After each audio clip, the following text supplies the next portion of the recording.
Next morning, I finished hooking up all the manifolds, all the circuits. Let's go over to Hydrofoam and recap it. So first things first, come down here. Let's take a look.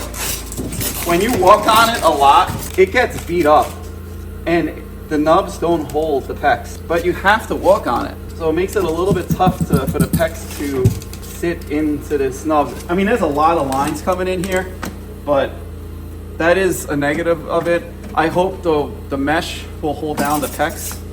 We'll tidy this up a little bit. Radiantec, I actually like the product. I really like the fact that put the little compressor on here and check, and they got they have a little PSI gauge, so you can see what the PSI holds. Everything's holding just fine. I think it's super clean. There's a little debate now if you should go stainless or stick with copper. Running this took 2.5 days plus an extra hour this morning. We just finished up doing the manifold over there. We have to test that one, but that's pretty straightforward. I think we could have gone with 2 manifolds instead of 4, but I kind of wanted separate zones on the 2 areas that are open to the first floor. I have to buy extra pumps. I don't know if it's worth it or not. The only other issue I had with Radiantec is, let's go over here. This mess. If this was on that wall over there, I wouldn't have this mess. I gotta figure out, I guess we'll zip tie down here where the 2 lines come out from the floor. But it is a mess of a situation. The best way we should have done it is over here. This right here is magnificent. It's nice and solid. It's against the superior wall studding. And I'll have to box this out a little bit, but the plans, the CAD had the Radiantec manifold sitting right here, which is kind of hard to hold it in when they're doing concrete. The Hydrofoam, it's a good product, but it's not perfect. One other thing that is super important is when you walk on it, go down. It's squishy.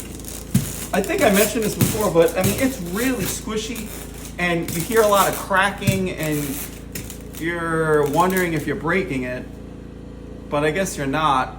And then it's really interesting is the bottom has holes in it. So I guess when the concrete goes down, I guess it's an uncoupling system, but there's nothing underneath holding the system up. So I don't know, I guess the engineers know way more than me, but thanks for watching. I'll catch you next time. Welcome to our zip system. I went with Zip Huber Systems. It's double the price, obviously, of OSB 7/16, but it is what it is. We're gonna do the walls in that, and I'm still debating on if I'm gonna do the roof in Zip or I'm gonna do the roof in OSB. I have 425 sheets for the roof, which is a lot of money. So I'm thinking about it, but for now, what we're gonna do is we're gonna bring all of this lumber. So we have all the zip, I think 150 sheets of zip. And the zip looks crooked over there. I thought that stuff was flat. I guess it's only 7/16, so it'll probably move around. We got a bunch of 2x6s. I went with 2x6 fir wood instead of, I think out here they like to go with the spruce, but a fir is a stronger wood. And I really didn't want the spruce for all the exterior walls because they're holding up this roof, and this roof is huge. And then we have some 2x10s for the header, so we'll just start bringing it up so we can start prepping to start working on it.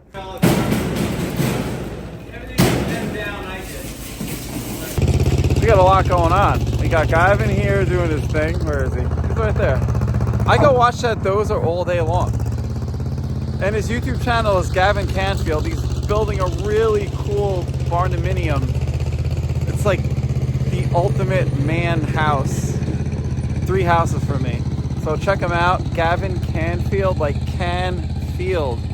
Gavin with a G. The concrete guys are here and they're putting down all the wire mesh downstairs to prep for concrete. And then we got a lot of lumber put up on the deck. That came yesterday, but we moved it all. Things are looking pretty good. I'm getting broke again, but things are looking good. Everyone's gone. Property looks great.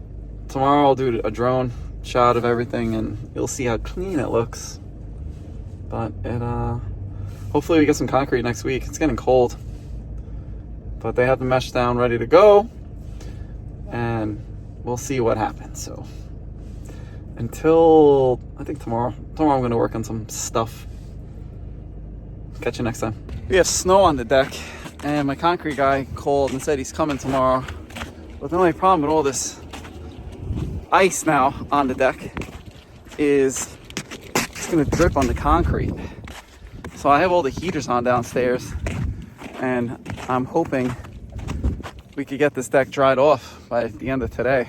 We'll see what happens. It's gonna be sunny around 40, so between it being 40, the sun hitting the deck, and then it being hopefully warm enough downstairs, we'll see what happens. This is where we're at. What a Tuesday.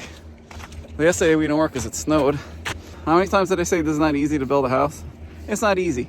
I couldn't imagine if I had like 15 other people involved in this, how stressed out I would be. So I'm gonna just keep cleaning up the deck, and hopefully it starts to get wet and dry.